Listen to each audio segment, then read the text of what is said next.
नमो नमः प्यारे बच्चों। बेटा आज हम सर्वनाम शब्द रूप कर रहे हैं। सर्वनाम शब्द रूप में बेटा हम किम शब्द रूप करेंगे।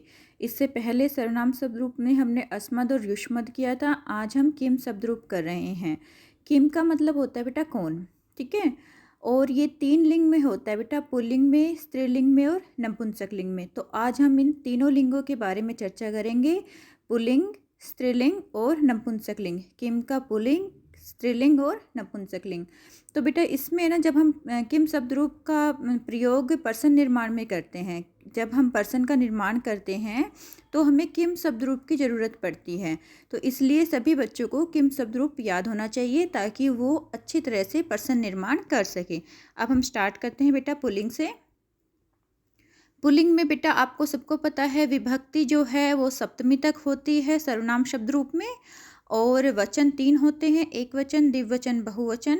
तो प्रथमा विभक्ति एक वचन में क्या होगा, कहा, द्विवचन में कऊ और बहुवचन में के। ऐसे ही द्वितीय विभक्ति एक वचन में कम, द्विवचन कऊ और बहुवचन कान।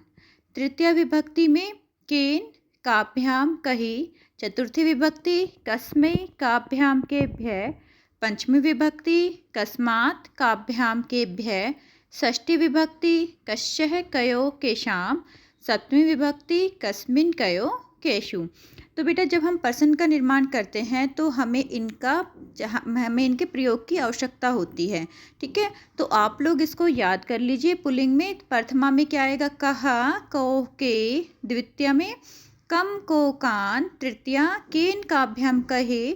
चतुर्थी कस्मै, काभ्याम के भ्य। पंचमी कस्मात्, काभ्याम के भ्य। षष्ठी कश्य कयो केसाम। सप्तमी कस्मिन् कयो केषु। सेम ही बेटा नपुंसक लिंग भी है, उसमें थोड़ा सा चेंज है, सिर्फ प्रथमा और द्वितीय विभक्ति में, वो मैं आपको बताऊंगी।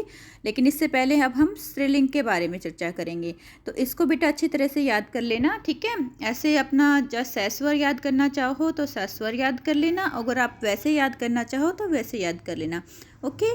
कहा, को, के। कम, को, कान। केन, काभ्याम कही। कस्मै, काभ्याम के भ्य। कस्मात्, काभ्याम के भ्य। कश्य कयो केशाम। कस्मिन् कयो केषु। ओके बेटा, नेक्स्ट है स्त्रीलिंग। प्रथमा इसका हो जाएगा बेटा का, द्विवचन में के और बहुवचन में कह। प्रथमा में का, के, कह।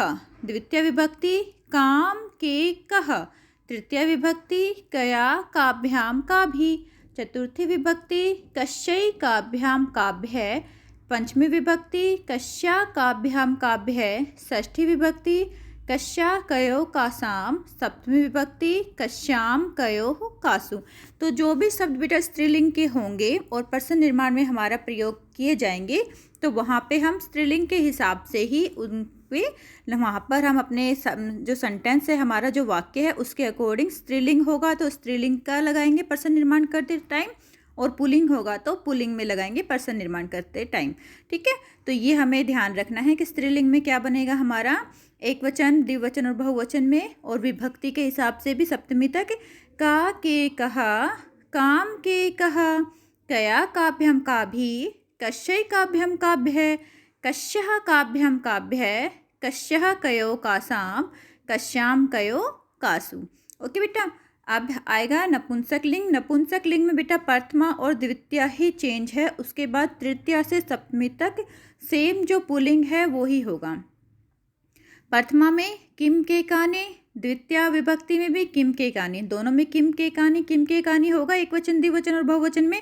उसके बाद तृतीय से सप्तमी तक देखो सेम जो हमने पुल्लिंग का याद किया था वही है। केन, काभ्यम, कही। कस्मै, काभ्यम, के भ्य। कस्मात्, काभ्यम, के भ्य। कश्य कयो केसाम। कस्मिन् कयो केसु। तो बेटा आप इन सब तीनों लिंगों में, पुल्लिंग, स्त्रीलिंग और नपुंसक लिंग में, अपने नोटबुक में लिख लीजिए और इसको अच्छी तरह से याद कर लीजिए ताकि आगे जब हम पर्सन का निर्माण सीखें तो हम अच्छी तरह से उसको कर पाएँ। ओके बेटा, टेक केयर।